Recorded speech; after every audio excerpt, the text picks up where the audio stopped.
Good morning. Welcome to God in Genesis class.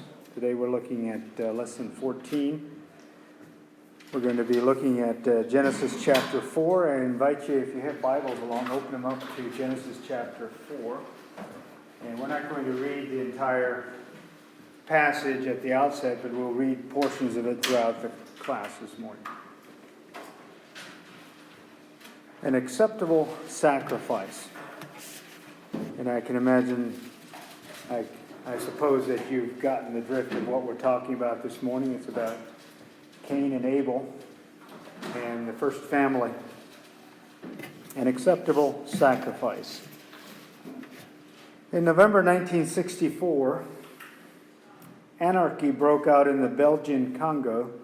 Assemblies of God missionary J.W. Tucker knew he was at risk, but he stayed where God had placed him. One day a mob attacked and killed him with sticks, clubs, fists, and broken bottles. They took his body, threw it in the back of a truck, drove a good distance, and then tossed his corpse into the crocodiles in the Bokomande River, which is now the Democratic Republic of the Congo. J.W. Tucker had risked everything, yet he seemingly had nothing to show for it. But 30 years later, John Whiteman, a close friend of Tucker's, was in the country, by then known as Zaire, and learned how God used that missionary's sacrifice. The Bokomande River flows through the middle of the Mangbetu tribe, a people virtually without the gospel. During a time of civil war, the Mangbetu king became distressed with the violence and appealed to the central government in Kinshasa for help. The central government responded by sending a man called the Brigadier, a well-known policeman of strong stature and reputation who came from the region of Asiro. J.W. Tucker had won the Brigadier to the Lord just 2 months before he was killed. The Brigadier determined to reach the Mangbetus with the gospel, the only way to peace. Being a relatively new Christian, he did his best to witness, but he was met with no response. Then one day he heard of a Mangbetu tradition that said, if the blood of any man flows in the Bokomande River, you must listen to his message. This saying had been with the Mangbetus from time immemorial. The Brigadier called for the king and all the village elders. They gathered in full assembly to hear his address. Some time ago a man was killed and his body was thrown into your Bokomande River, the Brigadier began. The crocodiles in this river ate him up. His blood flowed in your river. But before he died, he left me a message. This message concerns God's Son, the Lord Jesus Christ, who came to this world to save people who were sinners. He died for the sins of the world. He died for my sins. I received this message, and it changed my life. As the Brigadier preached, the Spirit of God descended, and people began to fall on their knees and cry out to the Lord. Many were converted. Since that day, thousands of Mangbetus have come to Christ, and dozens of Assemblies of God churches have opened as a result of the message from the man whose blood flowed in the Bokomande River. I use that illustration as an acceptable sacrifice. This missionary gave his life for the gospel, and it was indeed an acceptable sacrifice. Last Sunday, we ended on a sad note. The first couple were thrown out of the garden. There was a consequence for the sin that they had committed, and the ground was cursed. Eve was promised pain in childbirth, and the rest of creation would suffer also. Maybe things would get better when children came. Did they? No, they didn't. Nothing really changed. These children actually inherited a sinful nature that Adam and Eve had. I'd like to begin this morning with some questions for you to be thinking about throughout the class, and we're going to try to answer some of them. I don't want answers right now. Questions to ponder. The first one is, what was the first sin of Cain that is documented? So be thinking about that. What was the very first sin that Cain committed that we read about in the Genesis account? Second question. What determines the path of a young person to a life of good or evil? This is probably the real big question that we want to be looking at this morning, because one son we know was of the evil one, and one was a good man. Why was Cain downcast? What did Jesus call Abel? Was Cain repentant once found out? And what is an acceptable sacrifice for us today?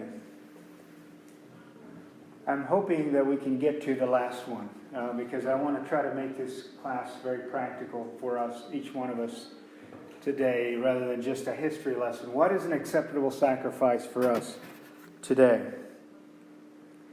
Okay, we'll begin then first with the children.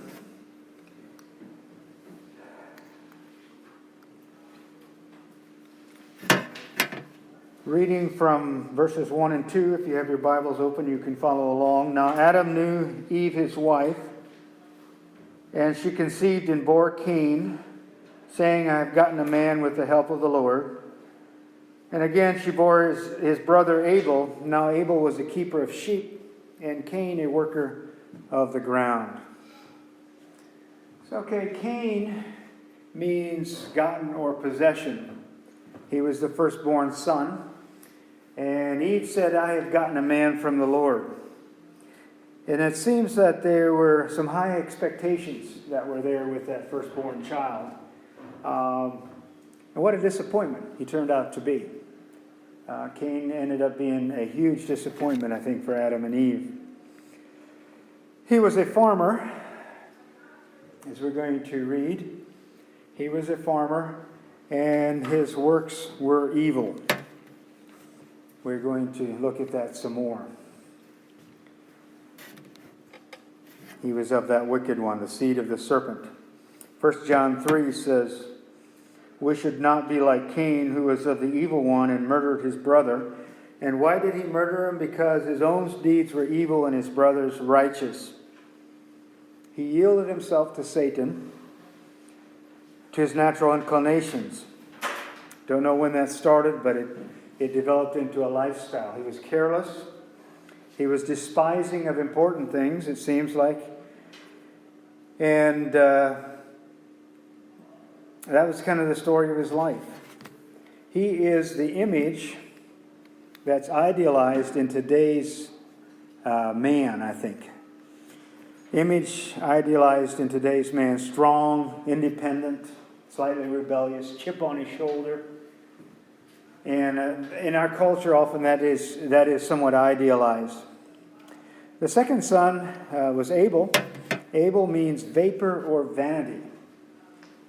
Any ideas as to why Eve or Adam or both of them named him vapor or vanity? They probably didn't expect him to do much better than Cain. Probably not. They probably kind of lowered their expectations by this point. So the second one says, well, this is probably going to be just like the last one. It seems to have been a certain loss of expectations in the second child, just by the name of what it means. This man was a shepherd. He kept sheep. He started a long tradition of shepherds, it seems like, in that culture. And the sheep would be used for wool and offerings, it seems like. They would use it to make clothes. Did they eat the sheep?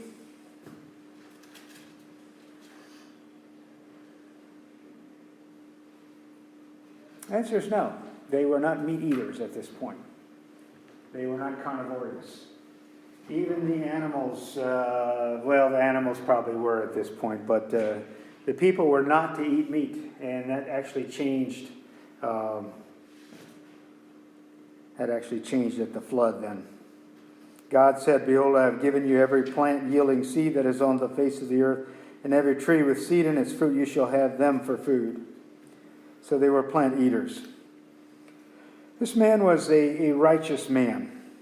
And we have the testimony of Jesus for this. Jesus said, so that on you may come all the righteous blood shed on earth. He was talking to the religious people.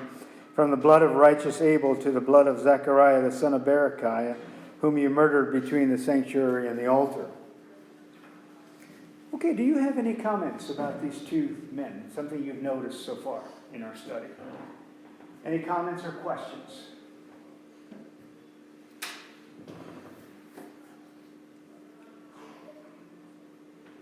Cain and Abel. First, yes? Do we know how long Cain was born or alive before Abel? No, we don't. And that's an excellent question, because it could have been quite a while. We know that Adam lived for 950 years. So we kind of read it as if it happened sequentially very, very soon, but we don't know that. They might have been, one might have been quite a bit younger than the other, or it might have been a while before they had children. We don't know. But there we go. There were two of them. I have a kind of a burning question to start throwing at you. What made the difference in these two young boys' lives, men's lives? What is it that makes a difference when you have in one family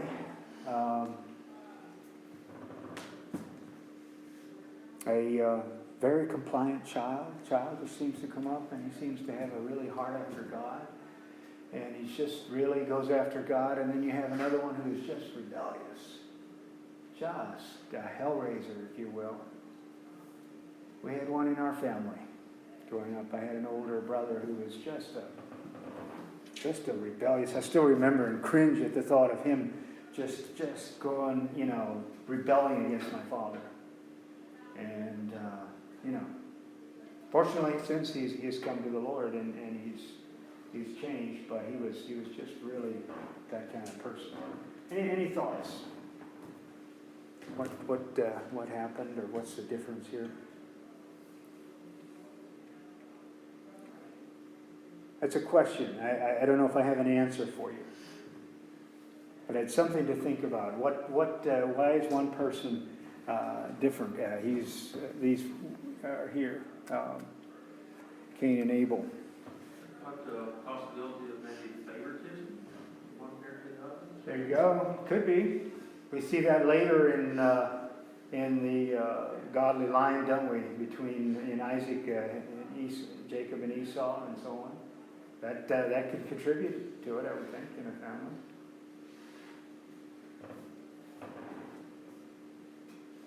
Okay, we have the sacrifice that's happening. And I'm going to say this is a crisis point in this story. The story seems to have a crisis point. Every life seems to have a crisis point. How many of you like crisis points? Not my favorite, I'll tell you. You get up to a point in your life where there's a big old crisis point. I like things to happen in a measured way. I like things to happen in a way that I can control. But it doesn't work that way. We will come to a crisis point. This is a crisis point. It doesn't seem to be the start of this issue, but it has come to a head, if you will. In the course of time, verse 3 of our text says, in the course of time, Cain brought to the Lord an offering of the first fruit of the ground, and Abel also brought of the firstborn of his flock and of their fat portions. And the Lord had regard for Abel and his offering, but for Cain and his offering he had no regard. So Cain was very angry, and his face fell. So there is this sacrifice coming. And I'd like you to note the phrase, in the course of time. In the course of time means possibly, it seems like the commentator I read on it seems to mean that this was a scheduled offering. This was not a one of. Okay, this was something that happened regularly in the course of time. It's like every so often these boys would come and give their offerings. It was a scheduled sacrifice, not an impromptu thing. And possibly they had been trained by Adam and Eve. We don't know that. And we don't know where they were offering. Maybe at the entrance to the Garden of Eden, where they were expelled from. We don't know. Up until previously, it seems that Cain probably got his offerings from Abel, his brother. Because there was no comment earlier of their earlier offerings. that if there were in fact those that they probably both offered animals.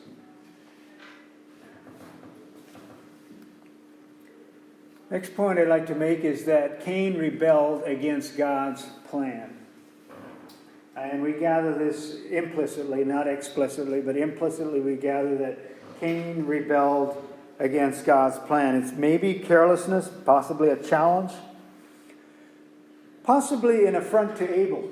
As we're going to discuss later, it seemed like Abel was the good person, and I think Cain was rebellious. And Cain was, I think, was antagonistic toward his brother. But he rebelled against God's plan. It seemed like this was not a mistake on Cain's part, but a rebellious act to go ahead and just bring some onions and things like that for his offering instead of an animal. And we don't know exactly how that animal was mandated, but possibly because God had killed an animal to dress Adam and Eve, and maybe that was the way they got that idea. I'm not sure. Okay, the rejection of Cain's offering. How do you think Cain knew that his offering was rejected? Any thoughts?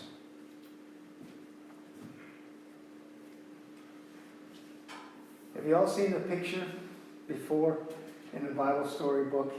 The two brothers are there offering, and Cain's smoke is just kind of going like this, trekking down through the side. It's not going up. Any thoughts that you would have?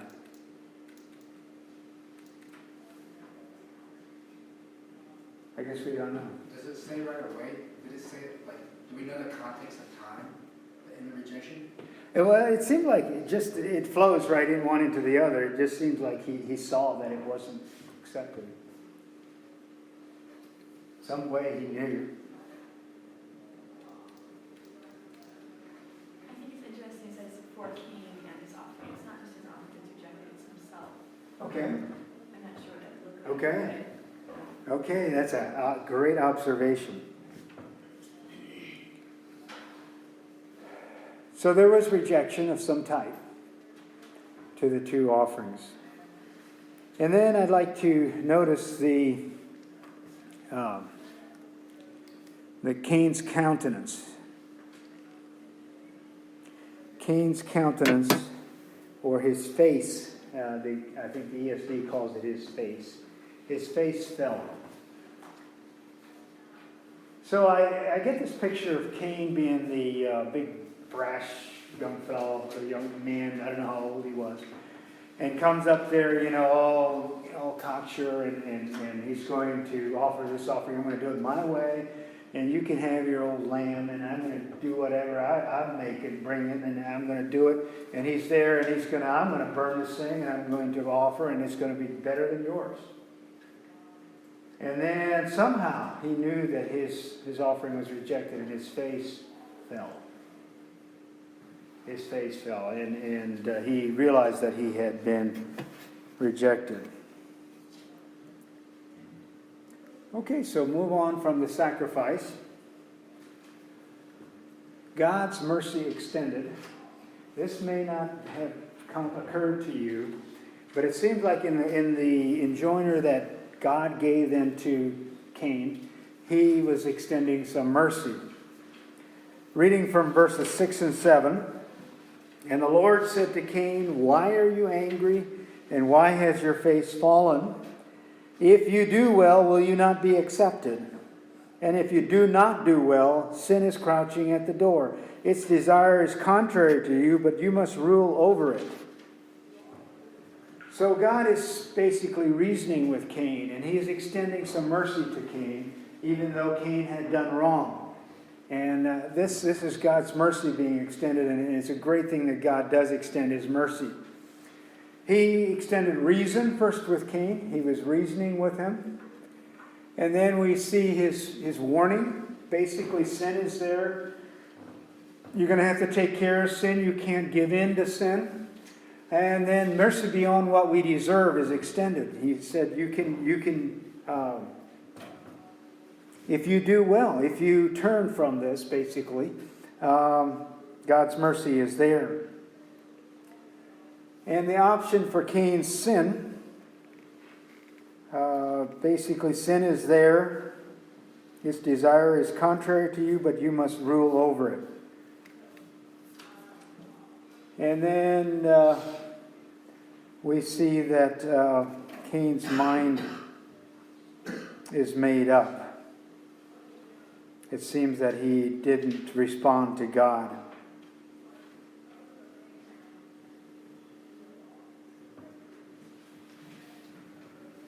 What response should Cain have had to this God reaching out? What is the ideal response that we have when God, through His Holy Spirit, reaches out to us? And yeah, we've messed up big time. And God is merciful to us and He reaches out to us. What is our response? It should be repentance. Should be repentance. And repentance it starts with an acknowledgement, right? Acknowledgement, I have done wrong. I have done wrong. And I will turn from that. And a thankfulness, I think, to God for reaching out and reminding us of that.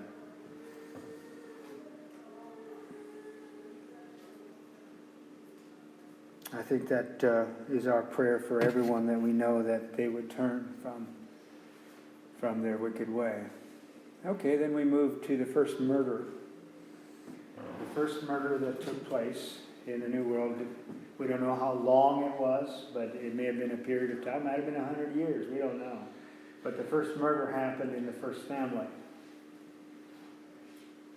Okay, some points I'd like to make about that. And Abel was a prophet. I don't know if you realize this. If you read the New Testament account, Jesus basically calls him a prophet. He said from Abel through the end of the Old Testament, he says from the blood of righteous Abel to the blood of Zechariah, that the religious people had killed them. So I think he was equating him with a prophet. So he was a prophet. And what do prophets do? They speak out, right? They speak out against evil. And so it seems almost like Abel was somebody that was speaking out to Cain, his brother. And being a prophet, being a righteous man, he got on Cain's nerves.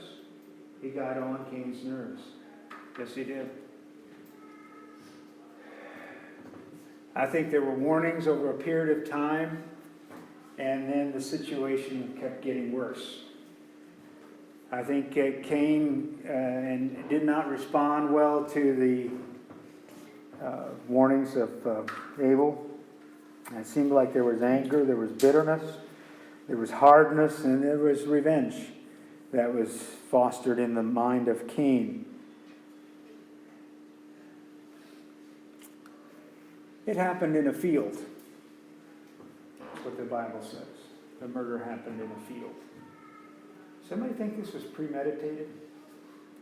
Does our passage give us any clue that this murder was in fact premeditated? I mean, I don't know if this comes from the kids' books, but didn't it say he like hid the weapon? Whatever. He did what? Did he hide the? I didn't. Not that I know of. He may have. He probably did. But we don't have any documentation of that. Yes. It says in verse 8 that he spoke to his brother, so he's probably came in, let's go over to the field there. It seems like there was a confrontation in a more public place. And then he said, then they went out to the field. He said, let's go out. Let's get out of here. I got it. We got something to settle here. So it seemed like the murder was premeditated. That's the impression that I would get. That it was a premeditated thing. Because it says in verse 8, Cain spoke to Abel his brother, and when they were in the field, he rose up and killed him. 1 John 3:12 says, we should not be like Cain, who was of the evil one and murdered his brother. And why did he murder him? Because his own deeds were evil and his brother's righteous. It's often that way. That's how animosity is stirred up.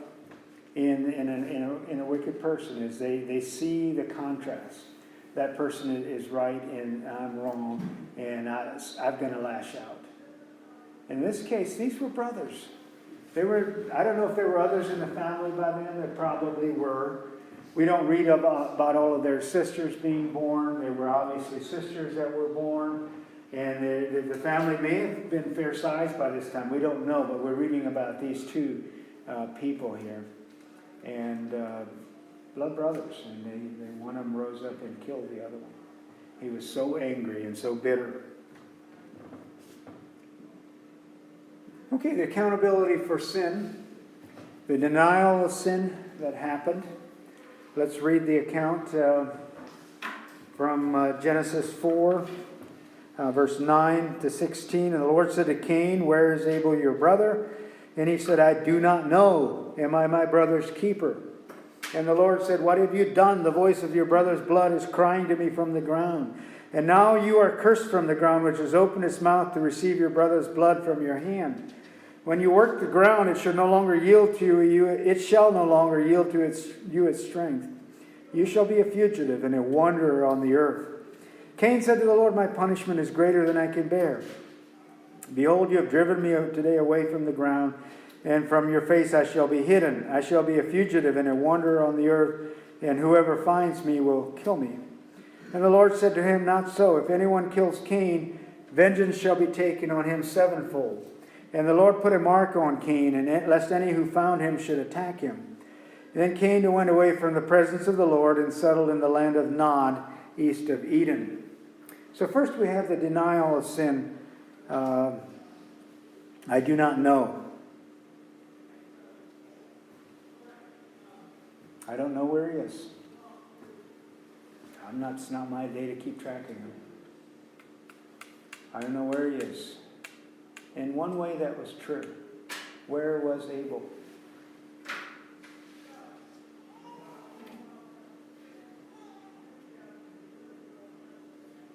Cain didn't know this, but where was Abel?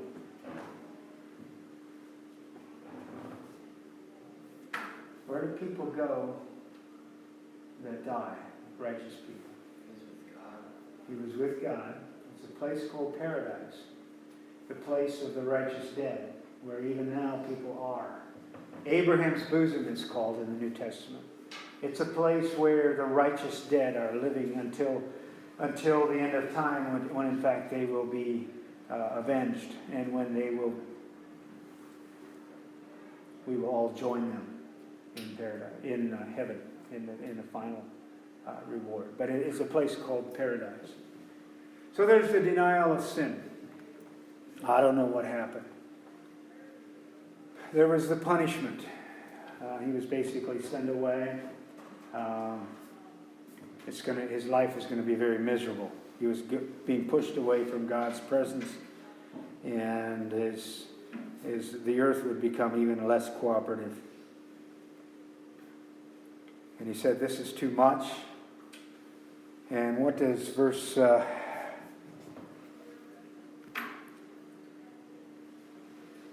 let's see. I would make note of... He says, "I'm going to be a fugitive and a wanderer," verse 14. And the Lord put a mark on Cain. Does anybody have any thoughts about that? So that people would be able to see Cain. There was some kind of mark. The word literally actually means a sign rather than a mark. There's some kind of sign when you looked at Cain and you backed away. You didn't harm him. Any thoughts?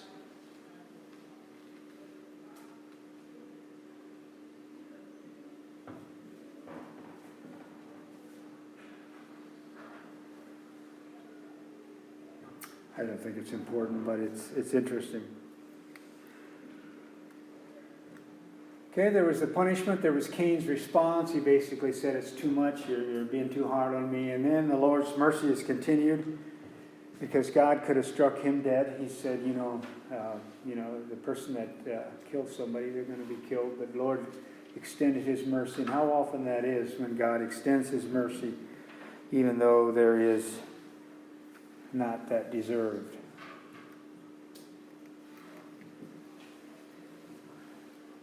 New hope in Seth. Verses 25 and 26. Adam knew his wife again, and she bore a son and called his name Seth, for she said, God has appointed for me another offspring instead of Abel, for Cain killed him.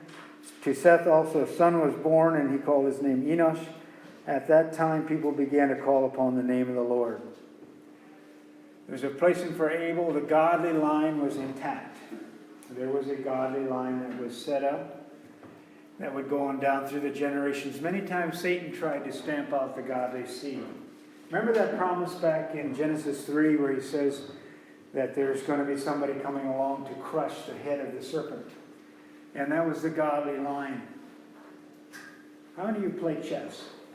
A few of you do. You make moves, right? Somebody makes a move, somebody else makes a counter move.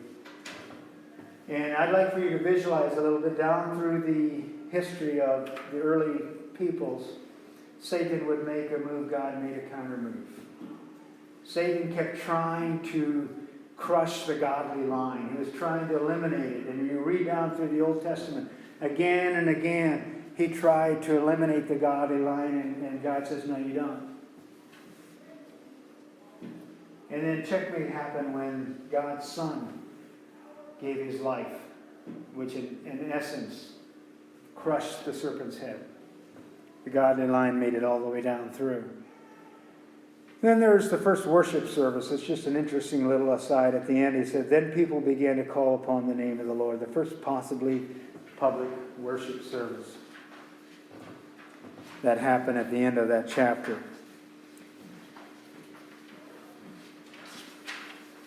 Okay, I want to try to make this a little bit practical for us today. An acceptable sacrifice. And the big verse that we have in the New Testament relating to sacrifice is the one found in Romans 12, verse 1. I appeal to you, therefore, brothers, by the mercies of God, to present your bodies a living sacrifice, holy and acceptable to God, which is your spiritual worship. Because there's different kinds of sacrifices. This is a sacrifice of consecration. This is not an atonement for our sin. This is a sacrifice of consecration that we are to offer. First of all, we're Christians. So it's not a sacrifice for our sin. It is a consecration sacrifice. The definition of sacrifice is that which was placed on the altar to be consumed by God. That's what a sacrifice is. And in one sense, we make that kind of sacrifice even today. 3 types of sacrifice in the Old Testament. There's the sacrifice of expiation, or the covering of sin. And God had done that in the Garden of Eden with Cain and Abel's parents. The second kind of sacrifice is the sacrifice of propitiation. The sacrifice of propitiation is the satisfaction of divine anger to satisfy God. And number 3 is the sacrifice of consecration, which we want to talk about a bit more here and try to make practical for us as followers of God.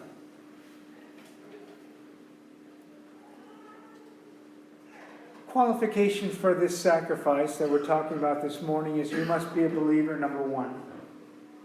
You are not sacrificing to gain God's favor. We are sacrificing as an act of worship. So we must be a believer.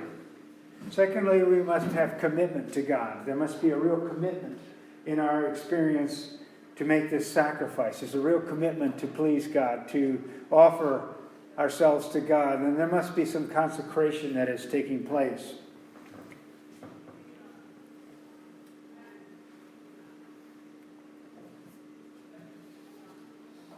This verse says we are to offer our bodies as a sacrifice, a living sacrifice. It doesn't die, it's a living sacrifice. A young lady came to talk to John MacArthur at one of his conferences. She told him a story that he has gotten used to hearing. I want you all to listen up very carefully. This is important. I just can't seem to live the Christian life the way I should, she said. I'm frustrated. I don't have spiritual victory or a sense of accomplishment. I struggle with the simplest forms of obedience, and I'm constantly defeated. Can you help me? I've tried everything. I've attended churches where they spoke in tongues, have healings, and have all kinds of extraordinary experiences.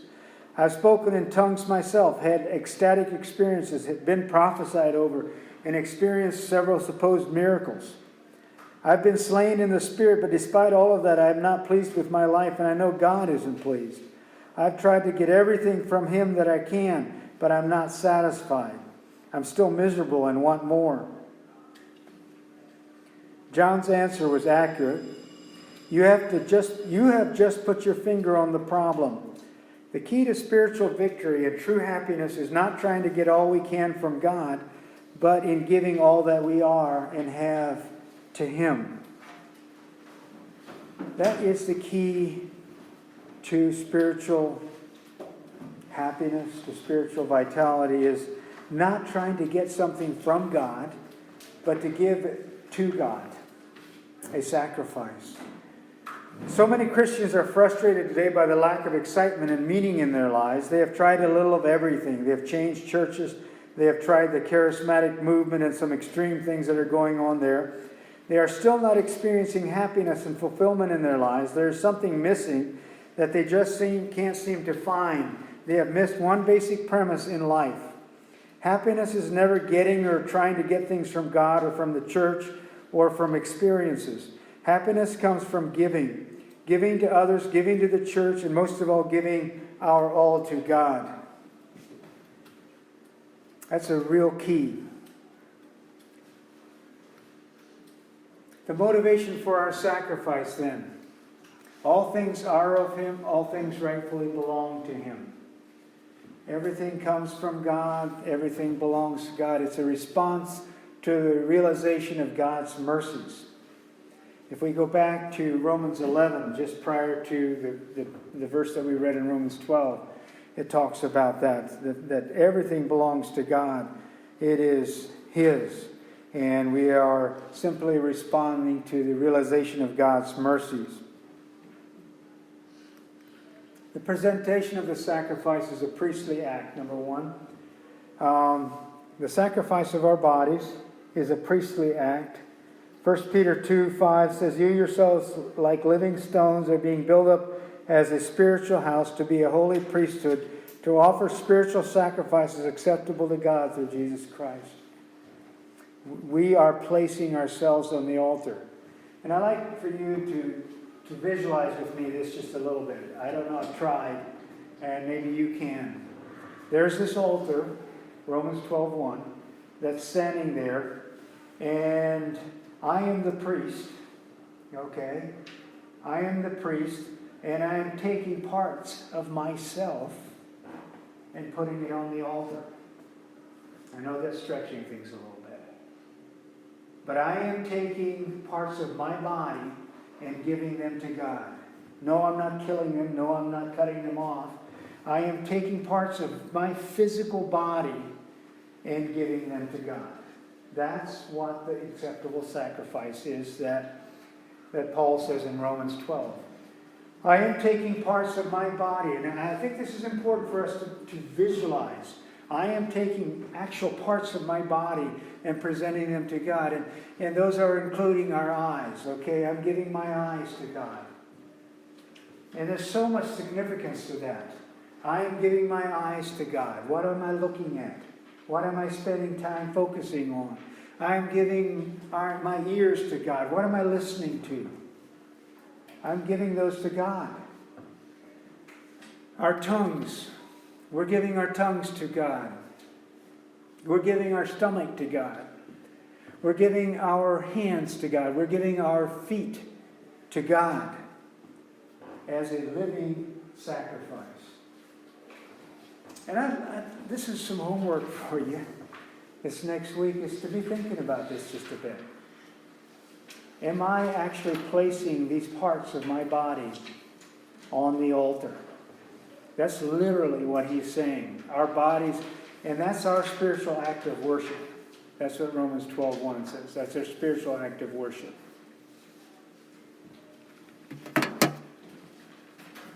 An acceptable sacrifice. I think each one of us are to present an acceptable sacrifice.